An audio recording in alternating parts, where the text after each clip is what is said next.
Well, I'd like to go ahead and welcome everybody for attending our Blackfoot Chamber Conference General Membership Lunch Meeting. And to start things off, I've asked Mike Stokes to lead us in the Pledge of Allegiance.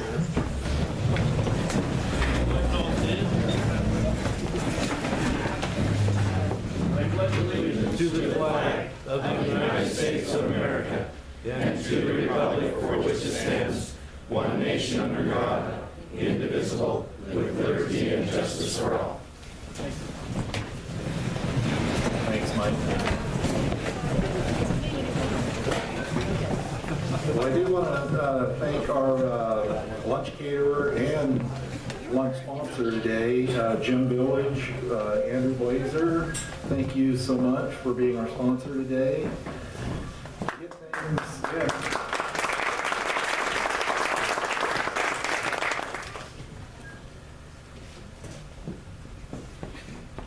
To introduce our keynote speaker, I have his little bio here. The challenge in communication and in leadership is the illusion that takes place. Have you ever said one thing, but the person you are talking to hears something entirely different? Have you ever had a heated discussion with a family member, friend, or coworker, hoping to end it peacefully, but not sure quite what to say or how to say it? Have you ever considered the amount of money companies in America spend in conflict resolution? How does an individual work with effective 360-degree leadership to ensure that their career can be successful and that they do not become victimized by someone else's action?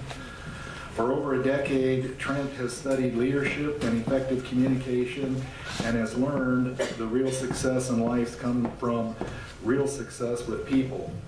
Born and raised in Wyoming on a dairy farm, Trent learned early in life that hard work and discipline will get you far in life.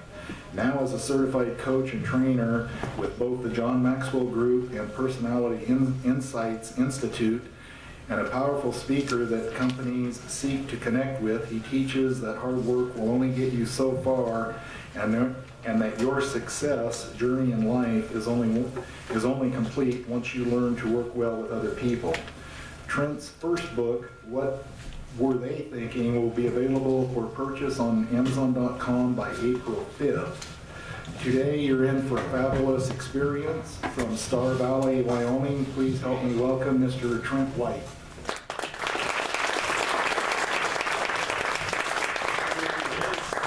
Such an honor to be with you guys. I got to meet all of the board, I guess, earlier, and I told them fair and square. You had me in once, and you didn't know better, but you called me in again, and so, you know, it's your fault on the second go-around. This is a great place. We could do some dancing later on if we wanted to, couldn't we? Is there anybody here that was born and raised on a dairy farm? Can I see your hand? Anybody? Where's my dairy farm people? Isn't it true? Yeah, that's right. I remember you. Isn't it true? After you work on a farm, anything you do the rest of your life is easy. Do you agree with that? I really enjoy personality information. So I really hope that our time will be well spent and we'll learn together. Is everybody hearing me okay? Are you okay in the back? Because I prefer not to use the mic. To get started, I want to make sure that we're connecting properly. So I like to ask the right kind of question. How many of you would rather be here at this lunch meeting learning about personality information than dead down at the funeral home? Can I see your hand? Okay. I hope so. I want to make sure that we're connecting properly. How many of you, if you had the opportunity, would just as soon in your life maximize talent and reduce conflict? Anybody? How about in your companies, in your businesses? Increasing productivity and decreasing your turnaround with your employees, that kind of thing. Anybody there? Okay, how about in your families? How many of you have somebody in your life that you love dearly and they're close to you? You have somebody in your life that loves you? Anybody? How many of you have somebody in your life, you love them dearly, they're close to you, but you often wonder, what's the matter with them? Why can't they be normal like me, right? Anybody? We've all had that, haven't we? So today is a bit of an understanding on relationships, personalities specifically, understanding how we can get a grasp on how we're all different. We come from different areas. It's as if we speak different languages. And we can understand that a little bit better. Understand how to walk in somebody's shoes and see from their perspective why they're thinking the way they're thinking. That's why I wrote the book. What were they thinking? Sometimes we ask that, don't we? In our minds or out loud. What were you thinking? Or what were you not thinking? And really I find that conflicts in relationships most of the time, or communication, breakdown in communication, comes down to the fact that we are not understanding each other. We all have different personalities. Every one of us is different, and isn't it beautiful? So if we can understand how to just get along better, and understand where somebody else is coming from, it helps us have more success in life. I believe that this is true. No matter what kind of success we are trying to achieve, it all starts with relationships. I find that that's true. I believe it. I just work with that concept. I've never met anybody that told me different or told me otherwise. I think that it's true. No matter what we're trying to accomplish, we're going to be working with people. And if we can understand people and get along and have better communication, then we just do better in all of life. And so what I'm saying is the foundation to success, any success in life, begins, I believe, with relationships. Okay? Can I ask for your participation today? Everybody willing to participate? I won't have you move around the room like we do sometimes, but I will have you raise your hand and stand up if you would, because I want us to learn about each other and learn also about personality information. Suppose we're sitting down having a conversation. We're just getting to know each other. And we ask each other questions. Where are you from? What do you do? What are your hobbies? Where do you work? That kind of stuff. Regular questions that you get to know somebody, okay? And then I ask you this specific question. Do you feel like most of the time you are more outgoing, or do you feel like you're more reserved? You might say, Trent, I think I'm some of both. And I would say that's true, isn't it? Because all of us at times are more outgoing, while all of us at times are more reserved. It kind of depends on the circumstances. Everybody understand? You see, an outgoing person loves to go and do and be involved. You call them on the phone and say, hey, do you want to go to the... They say yes. You haven't even told them where you're going. Doesn't matter. They love to go and do and be involved. The reserved person, on the other hand, you call them on the phone and say, hey, you want to go to the store with me? Their attitude is, I can if you want me to, but I don't have to, but I will, or I can meet up with you later after. Just either way. Do you see the difference? They would rather just kind of sit back and observe and watch and make sure everybody is getting along. It's as if we have a motor inside of us. You ever think this way? Like there's a little engine in there just running, like, you know? And outgoing people have a motor that runs faster. And reserved people have a motor that runs a little bit slower. You notice there's nothing right, there's nothing wrong. They're just different from each other. You see, the question is, which way would you kind of lean most of the time? We all have some of both, but the question is, which way would you tend to be most comfortable, and which way do you lean most of the time? Make sense? The other way that we are all different from each other is that some people are more task-oriented, while others are more people-oriented. How about that? Task-oriented people love to get things done, make a list, check it off, accomplish something. They wake up in the morning thinking, what do I need to do today? In fact, if you're task-oriented, this is true, you lay in bed at night and you think this way. I got that done, I got that done, I should have got that done, they interrupted me, I'll get it done tomorrow. You have an idea, you roll over and pull a pen and paper out of your pajamas and take notes. Because that's you. You are very task-oriented. If you're people-oriented, you lay in bed at night and you think more this way. Oh, I saw Bob, I saw Joe, I saw Mary, saw all of my friends. It was so fun seeing all of them again today. Well, I'll see them again tomorrow. Everything with you is relationships and caring and sharing and how's it going and is everybody getting along? Now, does everybody here understand there's a difference between task and people? You see, all of us at times are more task-oriented. When you show up to work on Monday morning, you're going to be a little more task-oriented than you are on Friday night when you clock out. So all of us have some of both. Which way would you lean most of the time? That's the question. So How many of you would raise your hand and say, Trent, I believe I am more task-oriented? Can I see your hands? And how many would raise your hand and say, I think I'm more people-oriented? Good. All right. We've established some differences there, haven't we? First we have outgoing, and then we have reserved. And then we have task, and then we have people. Now, it wasn't that long ago, we raised our hands and we had this discussion. Everybody, would you stand up if you raised your hand at both outgoing and then later at task? Does that make sense? Outgoing and task-oriented. Would you stand up all over the room, wherever you go? All right, good. Outgoing and task-oriented. Folks, take a look and stay standing. I know people are trying to eat, but this will be good. I'll be quick. Take a look around, folks.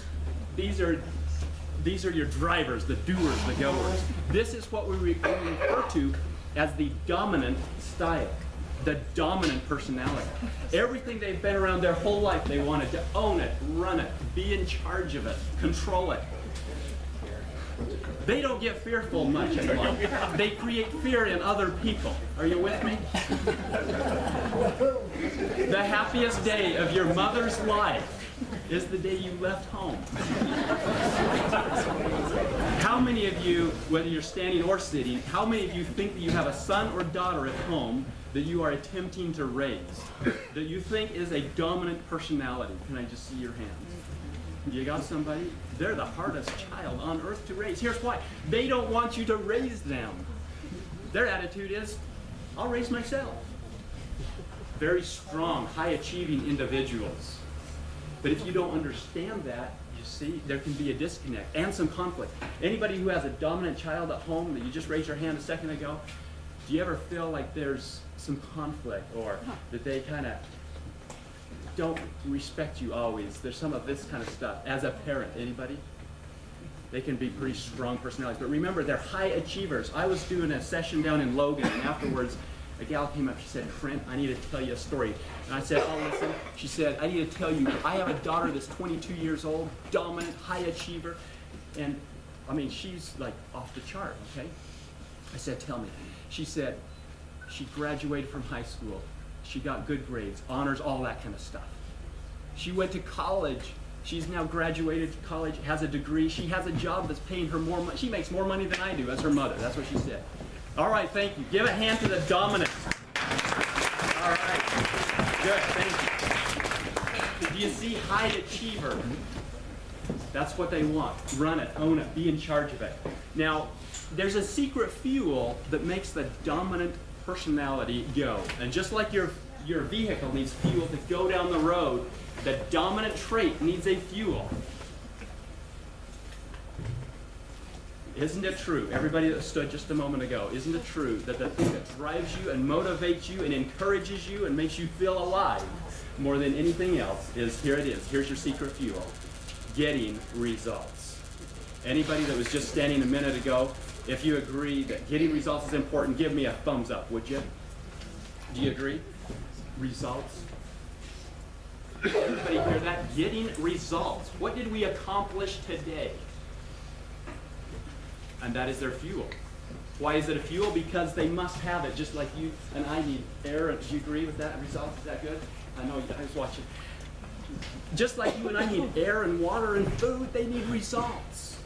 If I don't understand that and I'm working with them, do you see how there could be some conflict? Let's go to the next group. By the way, just with a side note, the dominant style, right?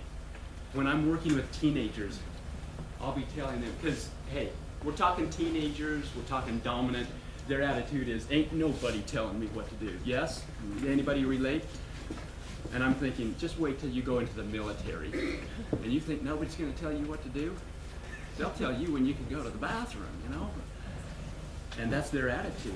And I tell them, hey, there's a secret to your success in life. There is a God, and it's not you. And their attitude is, well, I could be an assistant. The world doesn't revolve around, you know, very driven, very just go get it, okay? Next group, outgoing. If you raised your hand to the two places of outgoing and people-oriented. Would you stand up all over the room, wherever you are? Outgoing and people-oriented. Folks, take a look around. Just stay standing, please. Right in the back. Awesome. Thank you. These are your enthusiastic, these are the fun people in your life. Take a look around. We refer to this style as the inspiring style. First we have the dominant style, now we have the inspiring style. Because they're very inspirational, they're inspiring, they're fun to be around. It's awesome, isn't it? They are probably the most enthusiastic, energized, encouraging people that you'll ever meet in your life. I mean, their attitude is they wake up in the mirror, like, go get them today. That's what it's all about. They don't have to look in the mirror and remind themselves, you know, don't forget to be friendly to people and outgoing and just kind of encourage people and make them feel good. They don't have to do that at all. It comes naturally. But they do sometimes have to look in the mirror and say, don't forget to go to work. Sometimes they forget that part of it. Everybody's standing. Stay standing a little longer. Everybody's standing. How many of you think back, some of us it was longer than others, but we won't go there. Think back in middle school, high school, in college. Can you remember that far back? How many of you standing, you were on some kind of honors rolls, you were, extracurricular activity, you were in sports, you were involved in different things that the school had going. Clubs, sports, extracurricular activity. Anybody? Do you see that? Do you see the hands? I say that's 90% of who's standing. They love to be involved. They love to be doing things. They love to work with people. You have a secret fuel that makes your life go, just like the dominant. Your fuel, here it is. Are you ready? Your fuel is having fun. Yeah. Hey, thank you. Is that good? Do you like it? Can you imagine? Here we are at a business meeting, and Trent, you're talking about having fun. The dominant, just a minute ago, the dominant trait, they're thinking, we can have fun when we're all dead. What has fun got to do with it? The inspiring type, you're not that way. You have a way of having fun while you do the work. Have you noticed that? You have a way of just figuring out how to have a good time. See, that's their fuel. It's a fuel because they must have it. It's secret fuel. It's secret because most people don't understand it. Is that the truth or what? You just kind of like life, don't you? Life is good. So at the end of the day, if they're having some fun, they feel energized, encouraged. It feels like they're on top of their game. And if I'm working with them and I don't understand that, can you see how there's some conflict? If I'm all about getting results to you is okay, but it's not what motivates and energizes you the most. Do you see the difference? For the dominant trait, having fun is okay, but it's not what energizes them the most. It is getting results. Give a big hand to the inspiring type. Okay. All right, next. You guys ready? Next, if you raised your hand to the two places reserved, and I'm watching everybody to make sure everybody stands eventually, because I know you, reserved, people-oriented. I know you. Your attitude is, I don't want to stand up. I don't want you to call on me for something.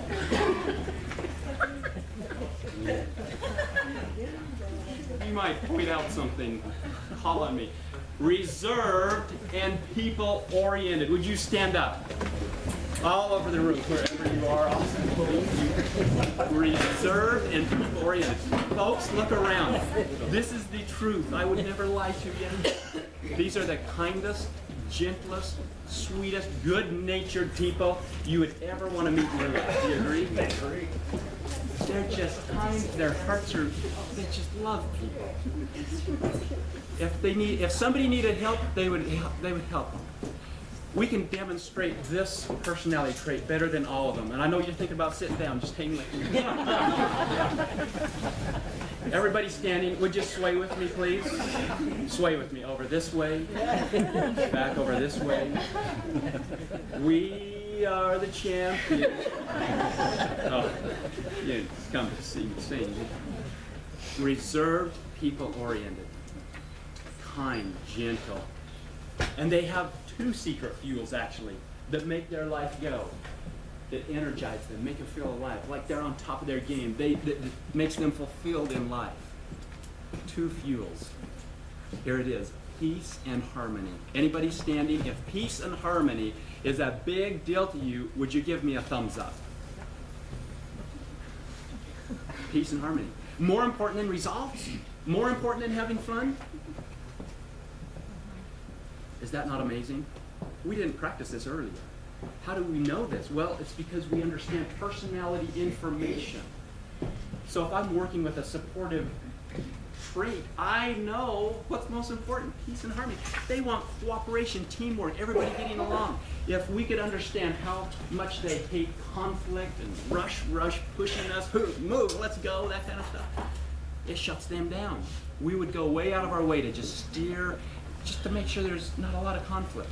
They like teamwork, collaboration, working together as a team, everybody getting along. You're happiest at the end of the day if everybody is getting along in your family and at work. Is that true? Give a big hand to the supportive group. Okay, next up, reserved and task-oriented. If you raised your hand at reserved and task-oriented, there you are, man. Would you stand up? All over. Reserved and task-oriented. Got it? The number one question on your mind right now is, Trent, did I raise my hand at the right places?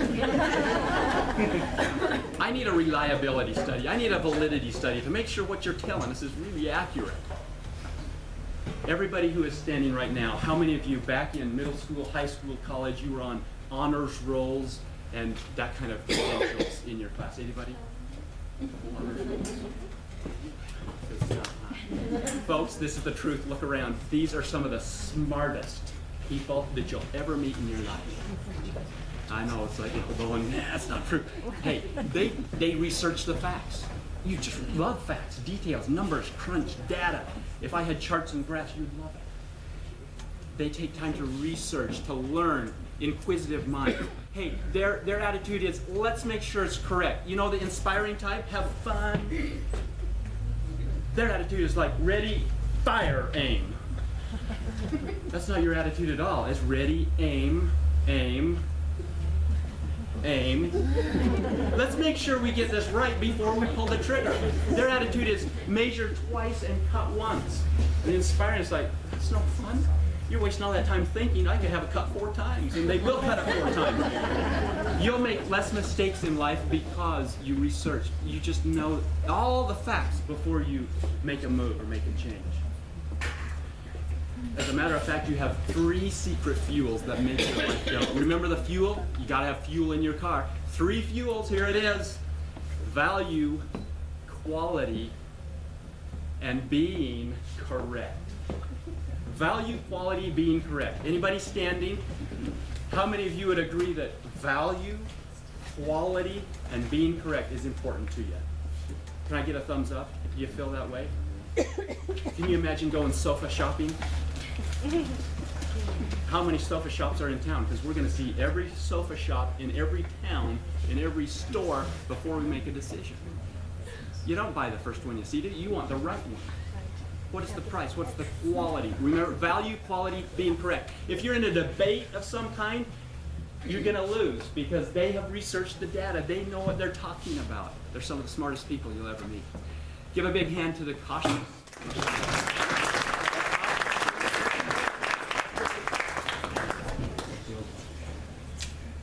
That clock is on time, isn't it? Okay, I'm watching it. We have a couple more minutes together. I appreciate our time so far. Think of it this way. Understand that we are all different. Do you see how the dominant and the drive, let's go, let's do it. Can you see how that's a good trait? That's a strength. Can you see on your team you want that because you'll get more things done? Now what about if they get out of balance? It could be kind of like a strength that turns into an out of balance weakness that really demonstrates lack of self-control. You with me? Is that a good way to say it? The inspiring, happy, enthusiastic, but you want to keep it within balance, don't you? The supportive, kind, gentle. If it's out of balance, people could see that as lacking initiative. You want to keep it in proper balance. And the cautious, the detailed. If it's out of balance, people could maybe perceive that as you only have one way and it's the most excellent way that you can do, when really there are varying degrees of excellence. Is that a safe way to say it? There was a grandson, and he said to his grandfather, he said, "Grandpa," you know, "what is it, buddy?" He said, "Grandpa, have you ever seen a fly land on the ceiling? You know, the fly, they're flying along. Well, they don't fly upside down, do they?" And the grandpa said, "Well, no, I guess not." Here he is, 71 years old. He hadn't thought of that once in his life. 11-year-old grandson, cautious personality, he thinks of it. Do you follow? He said, "Grandpa, they don't fly upside down. How do they get on the ceiling?" He said, "I don't know." Well, he said, "Well, do they flip this way and land, or do they flip this way? How do they fly this way and then flip and land?" Anybody here ever thought of that? I mean, who thinks of that? He said, "Well, I don't know." But here's what's happening right now in this room. The dominant style, they think, "Give me a fly swatter and I'll take care of it." The inspiring type is sitting there thinking, "Oh, this is fun. I've never thought of this before. That's really fun." The supportive type says, "I don't care how the fly lands as long as the fly is happy." The fly should be happy. It can land this way or that way. It can land whichever way it wants. And the cautious style sits there and thinks right now, "That's a good question. I wonder which way it does land." And I don't know the answer. So if you find the answer, give back. One last thing and we're done. Think of your kids. Think of schools. Think of teachers working with schools. The interaction. Think of all that. Can you imagine the interaction that happens in our community? A group of students, high school students, go into class one day and the teacher says, "Students, thank you for being here. The test that we were planning to take today, we have actually rescheduled it to next week." The dominant student sits there and reacts based on if they studied for it or not. The cautious student sits there, "That is not right. I am prepared to take it now." And they are prepared. They're always prepared. "I'm prepared to take it now, and now you're rescheduling it out of nowhere? How unstable and unsteady." The supportive student sits there and thinks, "How nice of you that you have given us another week to prepare, to study together, so that we can all do better on the test. I love you. You're the best teacher ever." And the I-type student sits there and goes, "We had a test today?" I believe that personality information affects all that we do. Experts believe that literally our personalities affect 99% of all that we do in life. That's how powerful it is. Everybody has a handout, and we didn't have time to get into it. But let's do one thing. On the left-hand top, I want you to write the word dominant. Left-hand top, dominant. What is the fuel for the dominant trait? Go ahead, anybody? Results. Dominant, and write the word results and circle it. Over here, write the word inspiring. Right-hand top, inspiring. And tell me, what is the fuel for the inspiring type? Write the word fun. Fun, of course. Circle it. That's important to them. And supportive. Write the word supportive. Who can tell the two fuels for the supportive? Peace and harmony. Absolutely. Peace and harmony. Circle it. And the cautious group. Write the word cautious. What are the three fuels? Anybody? Value, quality, correct. Value, quality, and correct. There it is. The D stands for? The I stands for? The S stands for? And the C stands for? Thank you very much. You guys are great.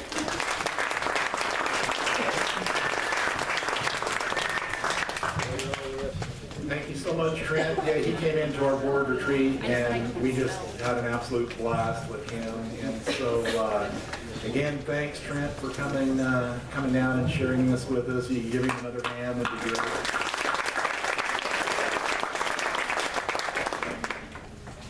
Again, I'd like to thank Andrew Blazer from Gym Village as our lunch sponsor and for catering the lunch. So Andrew, if you could come up and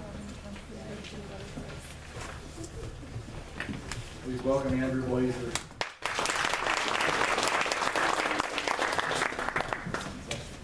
We've got a slideshow that goes with this, so I hope most of you are done eating or don't mind eating in the dark.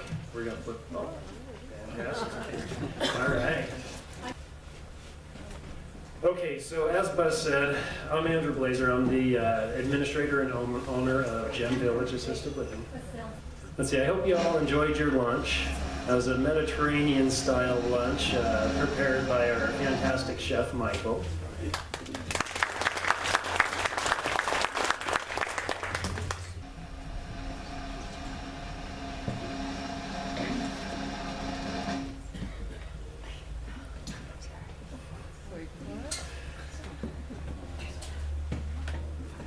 The test of a people is how it behaves towards its elderly.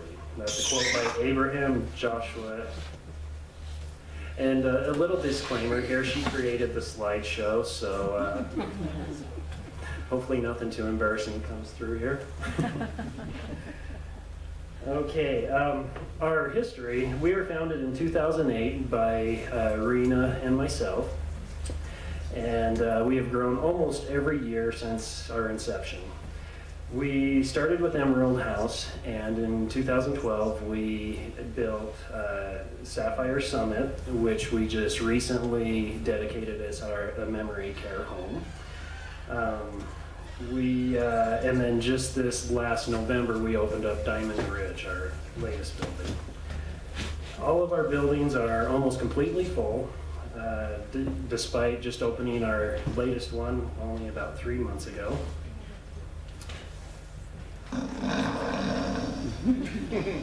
Okay, I guess that's time to move on from the history. Okay. Our staff. I'd like to take a moment to introduce you to some of the key members of our staff. The one that you'll see walking around, oh, actually she's over there. That's Samantha, she is our activity director. And then Michael, as I briefly introduced you to earlier, he is our executive chef. He's been with us since we opened up our third building last November, and he's just a phenomenal chef. We've been just so excited to have him with us. It's probably hurt the restaurant business in town, so I apologize if some of you haven't seen me out and about as much lately.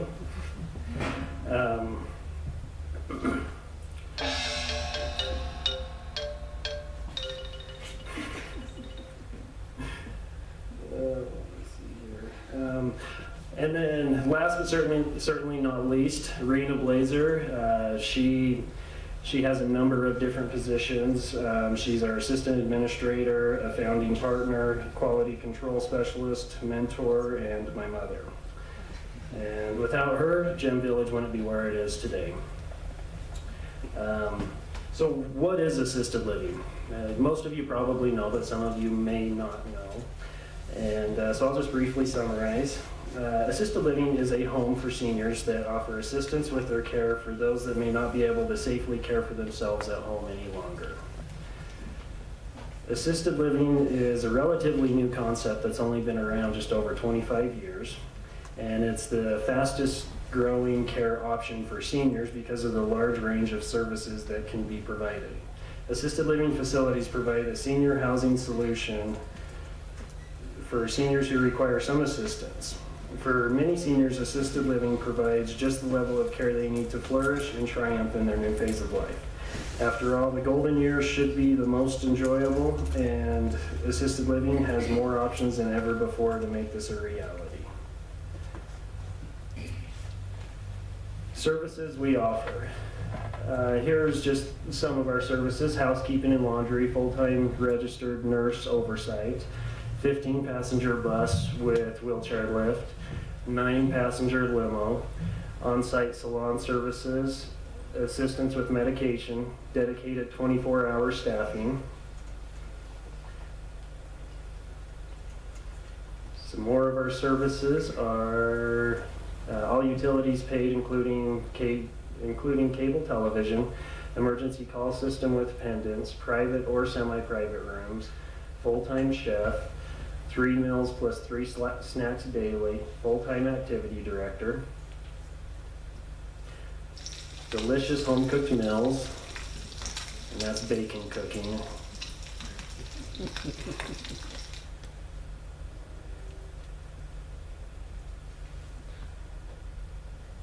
Individual health care programs, home health and hospice provider services, physical, speech, and occupational therapy on site, small, loving, home-like setting, spiritual, social, and recreational services. This is one of our physical therapists. He is with Premier Therapy Associates, and he's a fantastic therapist.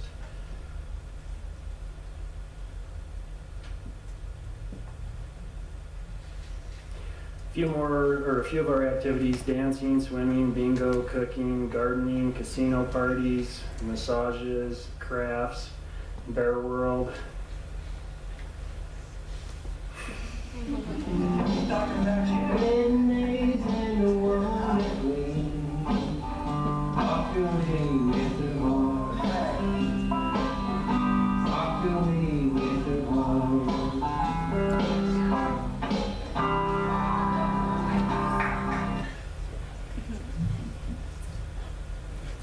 We love music and dancing at our facility. We've got a band that comes in once a month, and we have seen residents that have been depressed, they have been weak, all sorts of ailments, and music, I've seen it do things that I haven't ever seen any other therapies do before. I've seen people snap out of things that I didn't think they'd ever snap out of, and I've seen people just make great leaps and bounds with a little bit of music and dancing. It's amazing.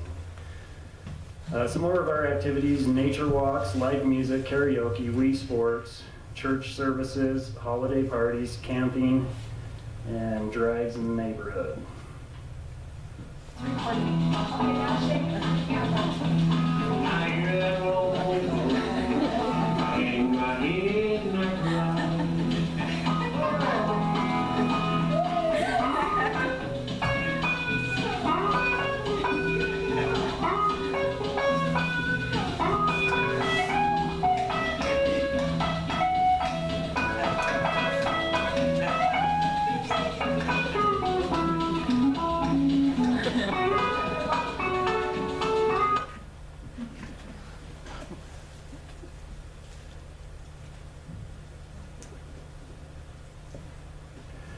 We also have trivia, social groups, current events, walking, sit-down exercises like chair yoga, things like that. If they aren't able to stand up and do these exercises, they're able to sit down. We modify them to fit their needs or their abilities.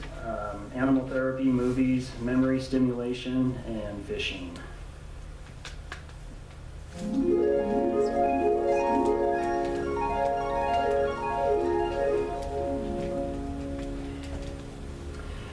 Here's a few slides of pictures in our facility so you could get an idea of what it looks like.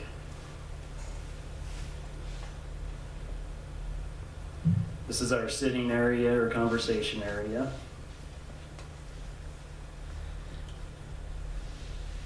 This is a small private studio apartment, and that is, we've got a animal therapy guy that comes in, and that's his dog Elvis.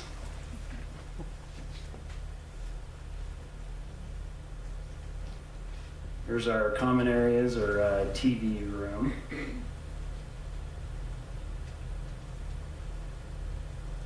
Dining area.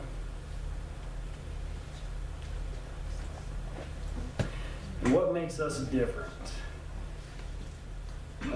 We are locally owned and operated.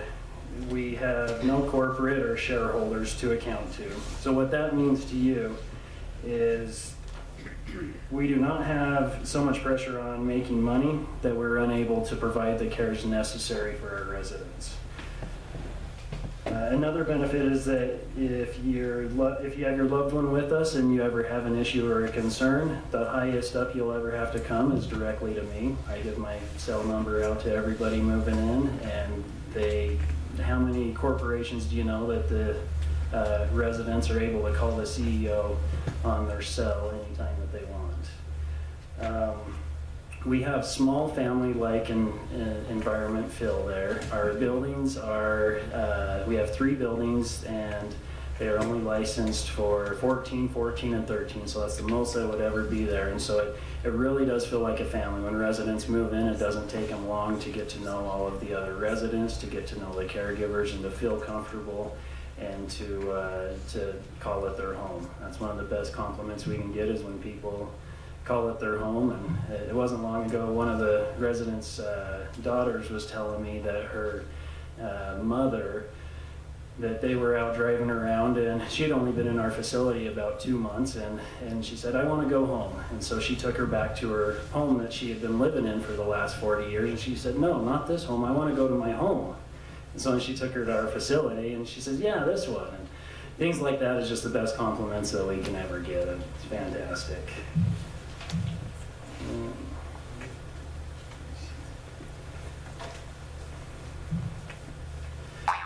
And if you guys ever have any questions, my number's right there. Feel free to give me a call anytime. And thank you all for your time. And I hope you have a wonderful rest of the day.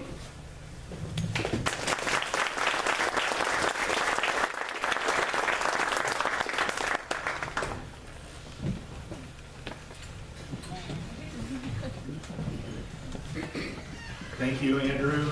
Thanks for being our lunch sponsor, and thanks for catering in the lunch. I thought the lunch was really good. Our next meeting will be at Stinger's. I wanted to thank Mike Crable for the use of his center here. I appreciate that.